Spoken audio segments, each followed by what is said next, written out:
So can you introduce yourselves? Johnny. Da. Donnie. Da. Alright. So you guys are on your House of Blues 20th anniversary tour with Escape the Fate. You're more than halfway through the tour now. How's it been so far? Any crazy tour stories you can share with us? It's been great. We're all having a good time. Yes. I love the ETF dudes. Those guys are fucking gnarly. 3 Pill Morning guys are great. Fucking Yeti dude is sick. Yeah, man. Any crazy stories that we can share with them? We had a giant fucking gangbang. Oh, really? Just guys, though. Just guys. It was like a guys' night out on bus.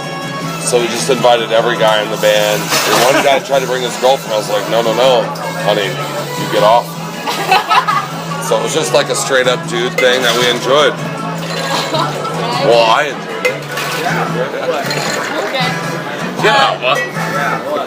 Seeing as there's only 6 more shows on this tour and it's coming to an end, do you guys have any end of the tour pranks in store for the other bands? Just a gangbang. Yeah, just another gangbang, really. Yeah, they got something in store for them. Yeah. A big cock. We're gonna prank their asses. Yeah, we're gonna break their little tushes with their cocks. It's very exciting. Okay, so let's talk about y'all's most recent release, Notes from the Underground. I know Charlie stated back in late November 2011 that you guys had plans for this 3rd full-length album. And he also stated that the band was going to begin writing and recording demos while on the Brutal Live tour with Defense Central. Was it difficult writing and recording demos while out on the road, and how was the writing process for this album different from your past records? I think writing on the road is easier than writing at home, because as opposed to like trying to come up with stuff on the road, it's very natural. There's so much stuff going on in your environment that's inspiring or de-inspiring. I mean, bad things, good things, and all those things. When you're home, you're comfortable. So it's never a problem for us writing on the road, especially when Sinister Gates is pressed against me.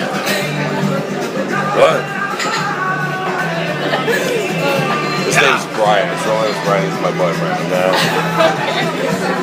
Charlie also stated for this album you guys were aiming to have a similar sound to the Small Songs album. What made you guys want to take this album and make it sound a little bit more similar to your first? I don't think that was a really conscientious effort. Charlie was probably fucking high when he said that. Yeah. We try and make every album sound different than the one or the other. I think the programming and stuff in the first record was a lot different from this. The second one was much more rock orientated. I think that would be the only difference. I mean, the whole idea is to write good songs every time you write a song and look at it in that if you measure it any differently, you're gonna have a real hard time writing a record. So you just go song by song and try to write the best piece you can. Onto your live performances. Seeing you guys back in 2011, I noticed you guys had masks that actually lit up quite a bit. When was that decided? Is it difficult to see out of the masks at all while on stage? No, I just aim for the biggest cock in the audience and I stare at it until the masks are off. That's exactly what I do, yeah. You look up or are you looking down? He just looks for that one cock and just focuses. Find that one cock. I like your style. What's your name? Lindsey, right? Yeah. I like your style, honey. You have a boyfriend?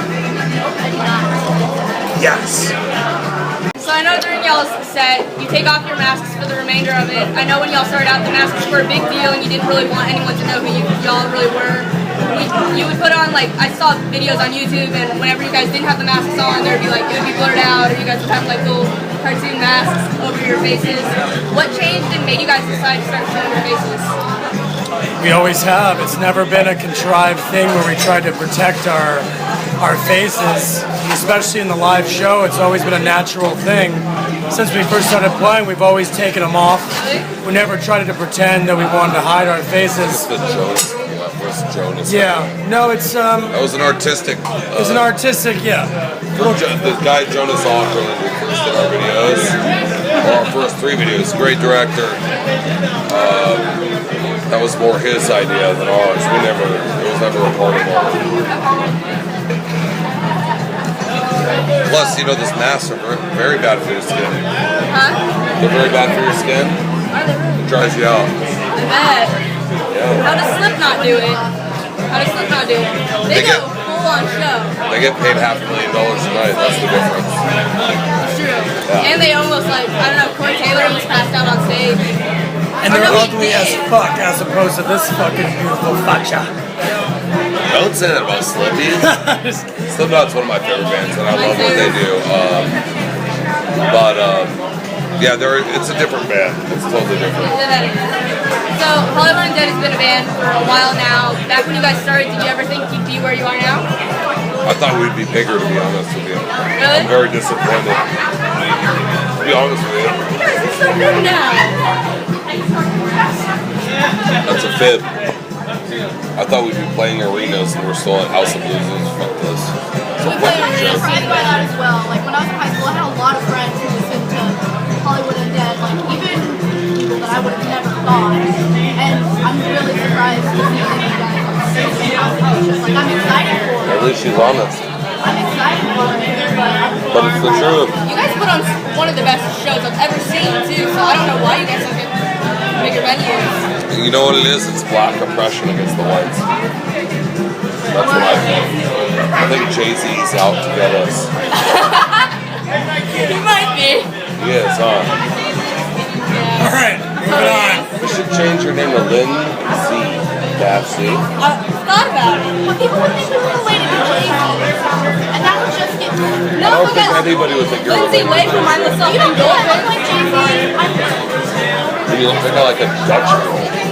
Like what? Like a Dutch milkmaid. That's not bad. Like if I was in World War II and I was dying on a farm, I'd expect you to come up, oh no, let me save this soldier. That's what you look like. I'll take that. That's not a bad thing. It's not. I heard much more true stories about Dutch milkmaids. No, I didn't mean it in a sexual way. No, that's okay. I would never fuck a milkmaid. They're disgusting. Well, here's a serious question. Alright. A major thing going on in society right now is bullying, online and in person, and a lot of these kids that are victims of being bullied have no one to reach out to, especially since a lot of teachers and adults don't want any part of it. What are your views on this topic, and what advice would you give to these kids that are being bullied? Well, it's a complicated subject. I mean, if it was me, it's different. You know, everybody's feelings or emotions are so complicated on that and how they feel towards other people. I mean, if it was me, I'd just punch somebody's teeth in. Yeah, you probably would. Or, no, I would. I mean, and, you know, I wasn't always, I'm a bigger guy now. And during my freshman and sophomore year of high school, I was like 5'4", and then I just sprouted again. But what would I say to somebody? Grow some fucking balls. That's on it. If I could be as honest as possible. And who are they to say anything negative about anybody else? I mean, really. Take care of business. Don't be such pussies. Fuck yeah. That's what I think. Well, a lot of people don't really know how to stick up for themselves nowadays. I know when I Punch somebody in the fucking mouth. That's how you stick up. was bullied, I didn't know how to stick up for myself. But then I left. Punch them. I don't know how to do No, you know what? The nose. The nose will block off all the breathing processes. It's a very, have you ever been punched in the nose? It hurts. Yeah, I bet. I've been kicked in the nose. It makes your eyes water, your eyes get focused. Whenever it's something like this, it's like, it's, you're suffering from something. I just think, go play some fucking ice hockey and fight. Life is a fight, you know, it's funny too, in this whole epidemic of bullying, there's kids that get blown up every day in Palestine, and you're complaining because you get fucking pushed against the wall, you fucking punch somebody. It's such a You do fucking have to take action work. towards it. Just fight. It's just as much a part of being human as sex, as eating, or anything else. Just swing. And I guarantee you, more than likely the people doing it to you are going to get scared. And if they don't, you get your ass kicked. So what? I've got my ass kicked fucking 50 times in my life. I I've kicked a lot more ass than I was that. gonna say, I can't see you getting your ass kicked. Oh, I've gotten my ass kicked. I have. But, you know, few times. see that scar on my lip? Yep. Chipped teeth, have broken hands. What that's from is just realizing that fighting is a part of life. And it always will be. Everybody's not going to always be gentle with you. And if your parents are too, those are the people, they're the real bullies.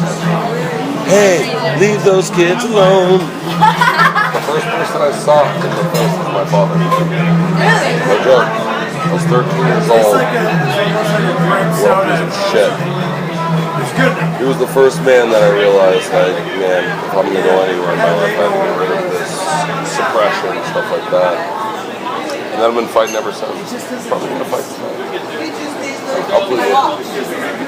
Well, no, it's a sexual thing. I don't let Lindsey's involved. Damn it. I have to eat my buddy's butthole. Well, that's fine. You go do that. Yeah, I will do that. Please. Yeah, don't discriminate.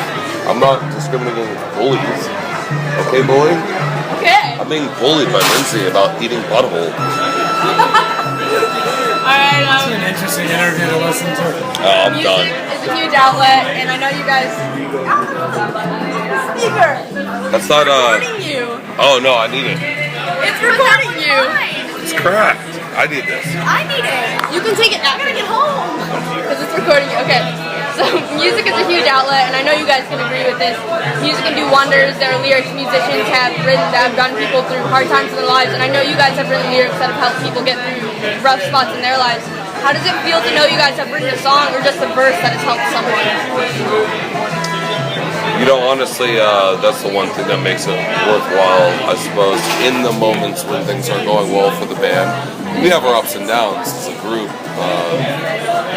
and I think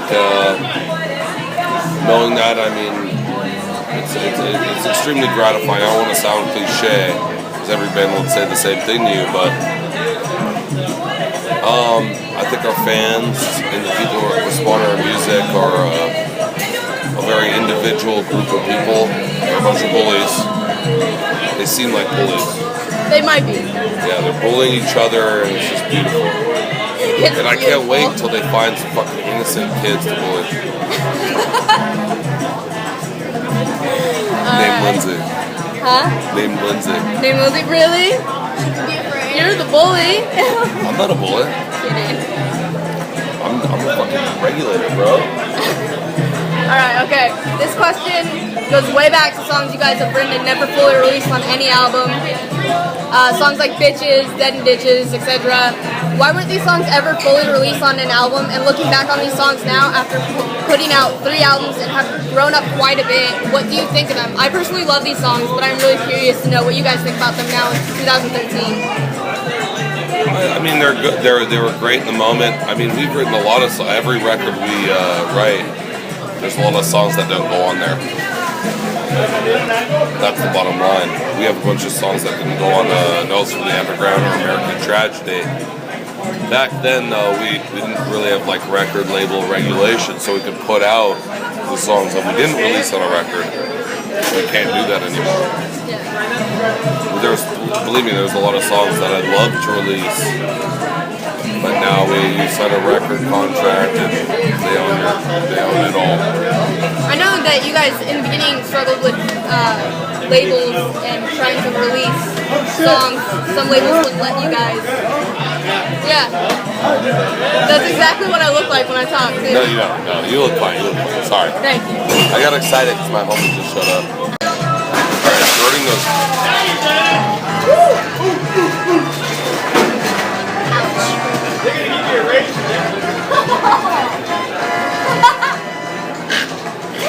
Nice snort. You're making her snort. That's very unattractive. Thank you. Hey. Do whatever the fuck I want. Why would you mock those poor girls who just dropped those chips? I know that's not funny, but what he said is funny. What did he say? He said they're gonna give you a raise for that one. Yeah, you think that's funny? What do you like, Jeff Foxworthy? Although I do have a very redneck family, he's not You do? my comedian of choice. Okay, so Alright. here's some more fun questions. When you're listening to your iPod and one of your songs comes on, do you skip or listen to it? Skip. You skip it? Oh yeah. We get it enough. Yeah, most. Well, I No, wonder, like, when you once you finish and it's done, all I can think about when I hear it is how I could have fixed it or made some, you know what I mean? oh yeah, It's a work. you're your own worst Turn critic. it in, like, it's awful. It'll torture you too. Just like the girl with the chips, huh? Who's gonna think about that for the rest of their life? Alright, who's the craziest drunk in the band, and can you tell us one of their drunken stories? I'm just gonna people mind now. Craziest drunk. Give me a drink.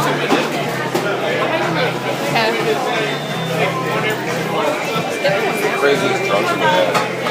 What is the craziest? Yeah, probably Don. What do you mean? How do you define crazy? I think I drink more than anybody in the band, but I'm not You're a drunk. Crazy. Yeah, I don't do like crazy shit. No one in the band does? You're a madman sometimes. Is anybody an But a angry drunk? psychological man. Yeah, is anybody No one an does angry really. drunk? Like actually kind of cuckoo. Angry? They're like Yeah. funny man. You're an angry That's drunk? He's an angry drunk. Okay, so who's like Yeah. I a, get weird, like Who's when like a I'm really perverted. lovable- He gets very horny. A lot of people get like who that. gets really affectionate when they drink? That just wants to Danny. cuddle. Danny. Like, who gets really affectionate when they drink? Daniel. Does he just want to cuddle with all of you He's guys? always talking about how much he loves people and shit. It actually, it really upsets me. Why? Because I told him, it's not real. If he meant it, that's one thing. So you just wish that he would tell you he loves He's like a walking Nancy. I don't want Python. his love. I don't need it. But if someone tells it to me and they don't mean it, it's like, I'd rather you just shut the fuck up, personally. Right. You're like smoking a cigarette, man. It's like that guy in Wayne's World. Alright, Snort. No. snort. I don't think Florida's really funny. Say something really, really funny. Wow, this is great journalism. What? Horrible I journalist. didn't hear it. Oh, you're still recording? Yeah. You snort, no, you did. She snorts.